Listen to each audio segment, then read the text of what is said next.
ఇప్పుడు power star పేరు చెప్తే గల్లీ నుండి ఢిల్లీ వరకు వినిపిస్తుంది. మెగాస్టార్ తమ్ముడిగా మొదలుపెట్టిన ఆయన జీవితం ఆయనకంటూ ఒక ప్రత్యేక స్థానాన్ని సంపాదించుకున్నాడు. అసలు పవన్ కళ్యాణ్ ఏపీకి సీఎం అవుతాడా? అసలు మామూలు పవన్ కళ్యాణ్ నుండి ఇప్పుడు పవర్ స్టార్ పవన్ కళ్యాణ్ గా ఎలా మారాడు? ఈ వీడియోలో అసలు పవన్ కళ్యాణ్ ఎందుకు సినిమాల్లోకి రావాల్సి వచ్చింది, ఆయన వ్యక్తిగత జీవితం ఏంటి, తనకు కోట్లు సంపాదించే అవకాశం ఉన్నా అవన్నీ వదిలేసి ప్రజల మేలు కోసం రాజకీయాల్లోకి ఎందుకు వచ్చాడు, అలా వచ్చిన వాడైతే బీజేపీతో ఎందుకు కలుస్తాడు, పవన్ కళ్యాణ్ ప్రజల కోసం వచ్చాడా లేదా పదవుల కోసం వచ్చాడా? ఈ వీడియోలో ప్రతి ఒక్క దాని గురించి మాట్లాడుకుందాం. ఈ వీడియో చాలా ఇన్స్పిరేషన్ గా మరియు ఇంట్రెస్టింగ్ గా ఉంటుంది. ఇలాంటి వీడియోస్ మీ దాకా రావాలంటే ఒక చిన్న లైక్ వేసుకోండి. నలుగురిలో మాట్లాడాలంటేనే భయపడే స్థాయి నుండి ఈ రోజు పవన్ కళ్యాణ్ ఒక్క స్పీచ్ వింటే చాలరా అనే స్థాయికి రావడం అంటే అది మామూలు విషయం కాదు. పవన్ కళ్యాణ్ చిన్నప్పటి నుంచి ఎక్కువగా ఎవరితోటి మాట్లాడేవాడు కాదు. వాళ్ళ తండ్రి హెడ్ కానిస్టేబుల్ కావడంతో వాళ్ళ జీవితం మొత్తం ట్రాన్స్ఫర్లతోటే ఉండేది. అలా లాస్ట్ కి నెల్లూరుకి వస్తారు. అక్కడే పవన్ కళ్యాణ్ తన ఇంటర్మీడియట్ ని కంప్లీట్ చేస్తాడు. కాలేజీలో బుక్స్ కంటే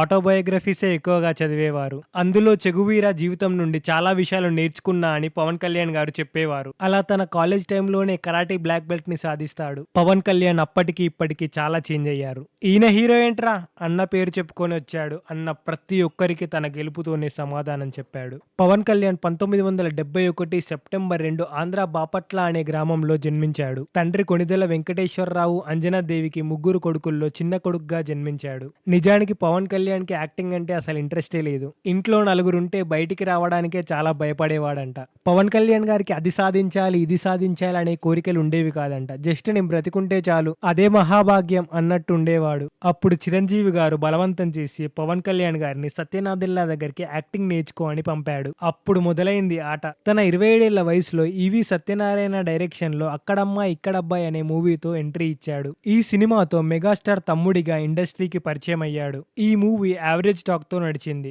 ముత్యాల సుబ్బయ్య డైరెక్షన్ లో గోకులంలో సీత అనే మూవీలో నటించాడు. ఈ సమయంలోనే నందిని అనే అమ్మాయితో పెళ్లి జరిగింది. పవన్ కళ్యాణ్ చేసుకున్న మొదటి పెళ్లి ఎక్కువ రోజులు నిలవలేదు. ఈ సమయంలోనే పవన్ కళ్యాణ్ గారు చాలా వివాదాలు చూశారు.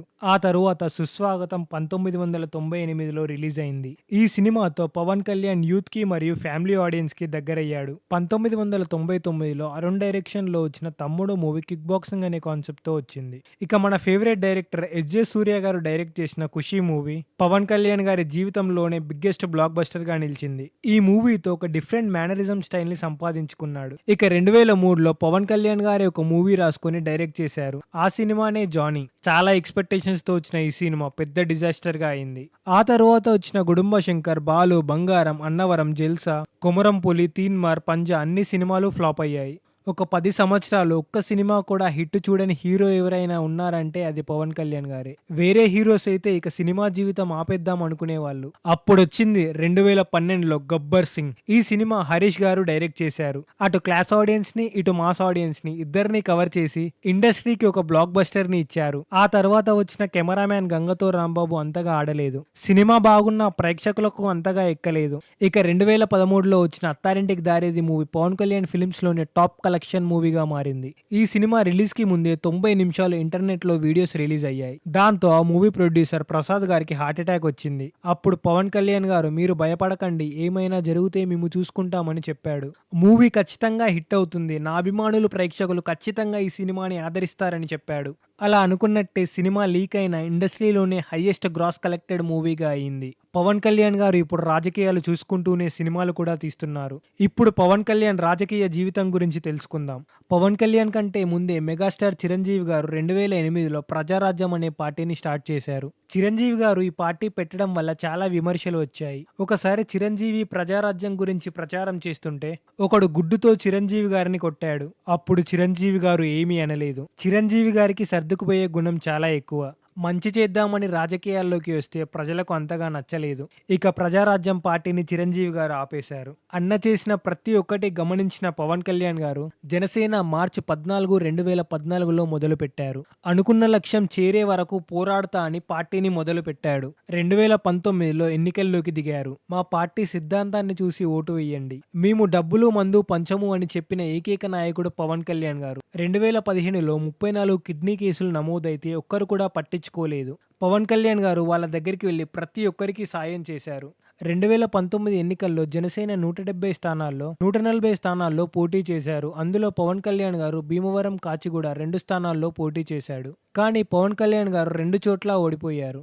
మిగతా 139 స్థానాల్లో ఒక తూర్పు గోదావరి తప్ప అన్ని చోట్ల ఓడిపోయారు. అయినా పవన్ కళ్యాణ్ గారు ఎక్కడా నిరాశ చెందలేదు. గెలిచే వరకు పోరాడతా అనే సిద్ధాంతంతో ముందుకు నడిచాడు. ప్రజలకు మంచి చెయ్యాలనే ఒక్క సిద్ధాంతాన్ని మాత్రమే నమ్ముకున్నాడు. తనకు ఎంతమంది పోటీగా ఉన్నా తన ఆశయం మాత్రం మారలేదు. కొంతమంది వెన్నుపోటు పొడవాలి, ఎలాగైనా పవన్ కళ్యాణ్ గారిని తొక్కేయాలని చూసిన పవన్ కళ్యాణ్ గారు మాత్రం ఆగలేదు. ఇక 2020లో కర్నూలులో అత్యాచారానికి పాల్పడ్డ సుగాలి ప్రీతి అనే వ్యక్తికి న్యాయం చేసే వరకు పోరాడాడు. ఈ విషయంలో ఏ రాజకీయ నాయకుడు కూడా సహాయం చేయడానికి ముందుకు రాలేదు. అలాగే కౌలు రైతుల కోసం ఎన్నో మంచి కార్యక్రమాలు మొదలుపెట్టాడు. పవన్ కళ్యాణ్ గారి బిజీ షెడ్యూల్ వల్ల సినిమాలు, రాజకీయాలు చూసుకోలేకపోతున్నారు. రీసెంట్ గా వచ్చిన హరిహర వీరమల్లు సరిగ్గా ఆడలేదని ఫ్యాన్స్ చాలా బాధపడ్డారు. కానీ పవన్ కళ్యాణ్ ఫ్యాన్స్ కు తెలుసు ఓజీతో కొడుతున్నామని. పవన్ కళ్యాణ్ గారి కోట్స్ అంటే నాకు చాలా ఇష్టం. ఆస్తులు సంపాదించడం నా లక్ష్యం కాదు, అందరికీ అన్నం దొరికేలా చూడడమే నా లక్ష్యం. గమ్యాన్ని చేరడం కంటే ఆశతో ప్రయాణం చేయడం మంచిది. నిజమైన విజయం శ్రమకే దక్కుతుంది. లాస్ట్ గా పవన్ కళ్యాణ్ గారి గురించి ఒక చిన్న విషయం చెప్పి క్లోజ్ చేస్తా. గెలుపుకి పొంగిపోలేదు, ఓటమికి కృంగిపోలేదు, ప్రయాణం ఆగిపోలేదు. అందుకే పవర్ స్టార్ పవన్ కళ్యాణ్ అయ్యాడు. ఈ వీడియోలో ఉన్న ఇన్ఫర్మేషన్ మీకు వర్తి అనిపిస్తే ఒక చిన్న లైక్ వేసుకోండి. అలానే ఇలాంటి వీడియోస్ మీకు కావాలంటే సబ్స్క్రైబ్ చేసుకోండి. సో ఫైనల్లీ జై హింద్.